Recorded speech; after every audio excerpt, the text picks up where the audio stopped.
इनकी कोई चीज छुपी हुई नहीं,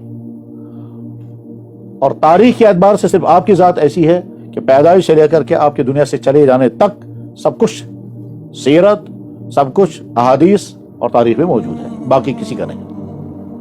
और तीसरा पहलू एक और है, और वो ये है कि इल्मी एतबार से आपने जो कुछ कहा वो आज के इल्म के ठीक मुताबिक है। इस तरह दूसरे किसी इंसान की बात अपने जमाने में कभी आज के इल्म के मुताबिक नहीं है, वो टकरा जाती है। सिर्फ मोहम्मद रसूल की जात ऐसी है कि आपने जो कुछ कहा वो अगर आज का मैटर बनता है तो आज जब तहकीकात होती हैं तो उन तहकीकात के नबी की कही हुई बात और आज की साइंस बिल्कुल बराबर हो जाती है। ये मैं इशारे कर रहा हूं, इसकी डिटेल बहुत लंबी है, लेकिन फिर भी बात समझाने के लिए मैं अर्ज किए देता हूं। अभी कुछ दिनों पहले 2-3 महीने पहले मैंने किताब ली।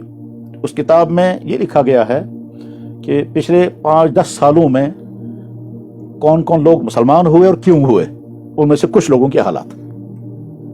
तो उसमें वो एक वाकया लिखता है कि एक शख्स से पूछा गया, ये अंग्रेज है, एक शख्स से पूछा गया कि आप मुसलमान क्यों बने, तो उसने जवाब में कहा हैंड वॉशिंग की वजह से। सुनने वाले को ताज्जुब हुआ कि हैंड वॉशिंग की वजह से मुसलमान बनने का क्या माना है।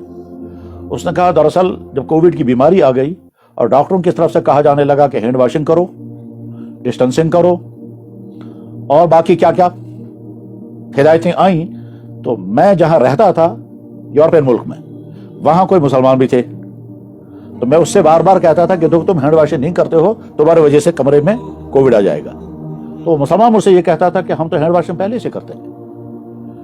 ये कहता है मैंने उनसे पूछा कहां करते हो तुम, इसने कहा हम 5 वक्त की नमाज पढ़ते हैं, तो 5 वक्त में पहले हाथ मुंह को धोते हैं, हम जब खाना खाते हैं तो उससे पहले हाथों को धोते हैं, हम जब वॉशरूम जाएंगे जितनी मरतबा जाएंगे तो सफाई भी करेंगे और हाथों को भी धोएंगे, और इसके अलावा भी कभी कभी तो 10-15 मरतबा तो हम करते ही करते हैं हैंड वॉशिंग।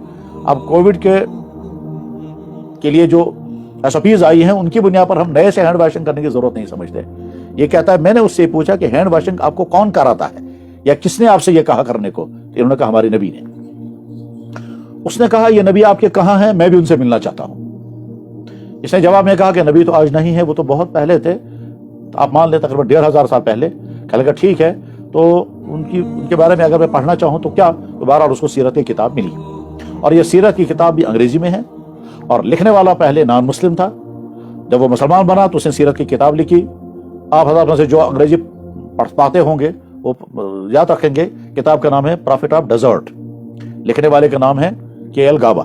तो गाबा साहब की प्रॉफिट ऑफ डेजर्ट किताब इस अंग्रेज को मिली, इसने किताब पढ़ी और उसके बाद फिर उसने इस्लाम कबूल किया।